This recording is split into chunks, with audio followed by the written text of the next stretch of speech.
Bonjour à tous, ici Margot Morin.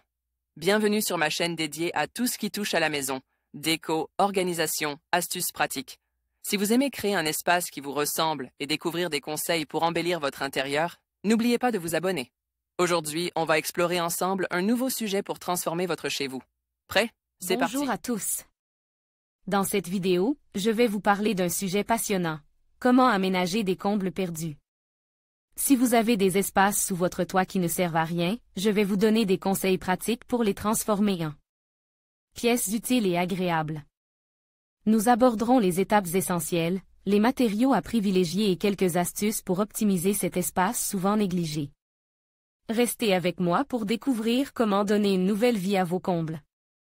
Entre le plafond du dernier étage et la toiture, les combles perdus ne sont pas habitables en l'état. Mauvaise accessibilité, trop de place occupée par la charpente, pas assez de hauteur, etc. Il existe pourtant des solutions pour utiliser cet espace. Aménager des combles perdus, modifier la charpente. Pour gagner de l'espace dans les combles perdus, il va tout d'abord vous falloir modifier la charpente, voire même la toiture. Vous pouvez par exemple en supprimer la triangulation centrale, s'il s'agit de fermettes industrielles, puis créer des cloisons, un plancher et des fenêtres de toit-toit. Vous pouvez aussi investir dans une nouvelle toiture qui visera à surlever votre maison. Attention, cela nécessite au préalable des études sur les murs périphériques, comme sur la résistance des fondations. De même, si vous souhaitez modifier la pente du toit, il vous faudra changer complètement charpente et toiture. Aménager des combles perdus, faire un décaissement. Une autre solution consiste à abaisser le plafond de l'étage en dessous duquel se trouvent les combles perdus. Les travaux à envisager sont lourds, surtout qu'il vous faut conserver au moins 2,45 mètres de hauteur dans un séjour et 2,30 mètres dans les chambres. Isoler les combles. Une fois l'espace gagne, d'autres travaux sont indispensables, à commencer par la création d'un accès facile et sécurisé, généralement avec la pose d'un escalier. Il va aussi falloir isoler les combles.